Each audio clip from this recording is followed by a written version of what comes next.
5 cosas que no sabías de la pelea de Muhammad Ali con Ringo Bonavena.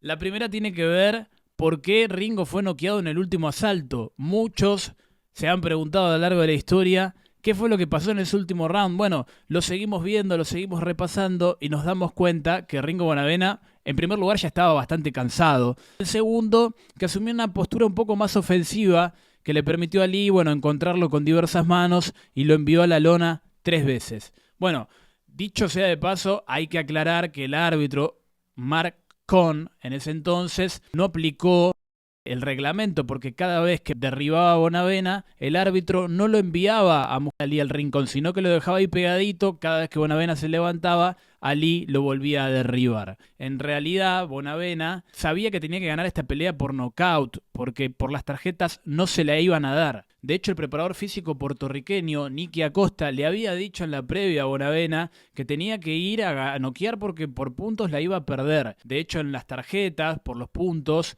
si analizamos los parciales, nos podemos dar cuenta que el sistema de puntuación de aquel entonces era distinto al que se aplica hoy en día, porque en ese entonces se contaban la cantidad de rounds ganados. Es así como el árbitro Mark Cohn tenía 12 rounds para Ali y 2 para Bonavena. Joe Epi tenía 10-3-1 la pelea y el último, Jack Blond, tenía 8-5 a favor de Muhammad Ali. Entonces, consciente de toda esta situación, Ringo salió a buscar la heroica y ahí surge la famosa frase de Ringo: más vale perder como macho que ganar como un cobarde. Si leemos las declaraciones de la revista El Gráfico de la época, el mismo Ringo dice: salí a jugármela y lo digo orgullosamente porque nunca fui más valiente que esta vez, porque en ese momento yo era la Argentina. Mucha gente va a pensar que con el tiempo lo único que me va a interesar de la pelea es el dinero que gané. Y por el contrario, el mejor recuerdo es no haber decepcionado a los argentinos. Bueno, a propósito del dinero, otro tema abrimos. La segunda cosa que tal vez no la sabías tiene que ver con la bolsa. ¿Cuánto dinero ganó Ringo Bonavena por pelear con Muhammad Ali? Acá recurrimos a 2 fuentes. Osvaldo Príncipe, respetadísimo periodista de boxeo y narrador, y el historiador Enrique Sánchez coinciden en que Bonavena ganó alrededor de $100.000 por su pelea con Ali.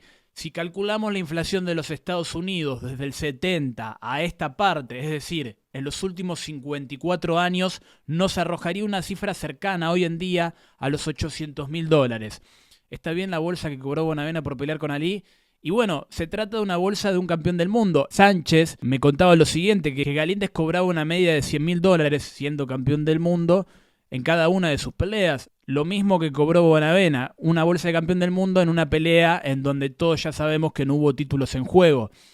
Luego Bonavena compró departamentos, estancias, hizo una serie de inversiones para refugiar su dinero. Las versiones difieren en dónde se firmó el contrato. Algunos dicen en Puerto Rico, otros dicen en Nueva York. Bueno, no deja de ser un dato anecdótico. Sí es llamativo que Bonavena estuvo asesorado por el puertorriqueño Martín Montaño. Todos sabemos que Ringo siempre manejaba él sus cuentas. Bueno, en este caso incorpora a este manager temporal que luego le traspasa su poder más adelante a Joe Conforte. Y el final que ya todos sabemos, triste, solitario y final de Bonavena, asesinado en el Mustang Ranch, este mafioso. Otra cosa tiene que ver con el rincón de Ringo, que para ese combate con Muhammad Ali fue un verdadero hervidero. Los hermanos Juan y Bautista Rago, que eran los entrenadores de toda la vida desde el gimnasio de Huracán de Ringo Bonavena, estaban bastante disconformes con la incorporación de Gil Clancy, aquel histórico entrenador que hoy está en el Salón de la Fama de boxeo de Emil Griffith.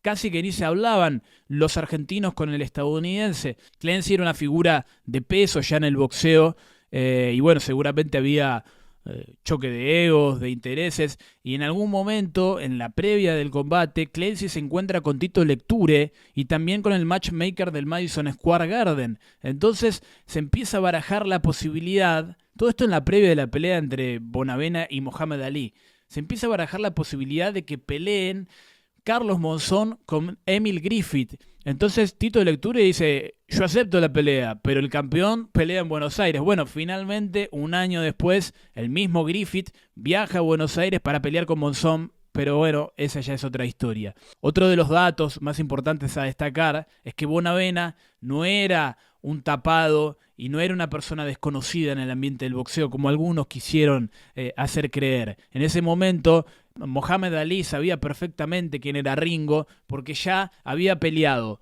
7 veces en el Madison Square Garden. Le había ganado a George Chuvalo, aquel hombre, el de la mandíbula de acero, el boxeador canadiense que ya había perdido con el mismo Mohamed Ali.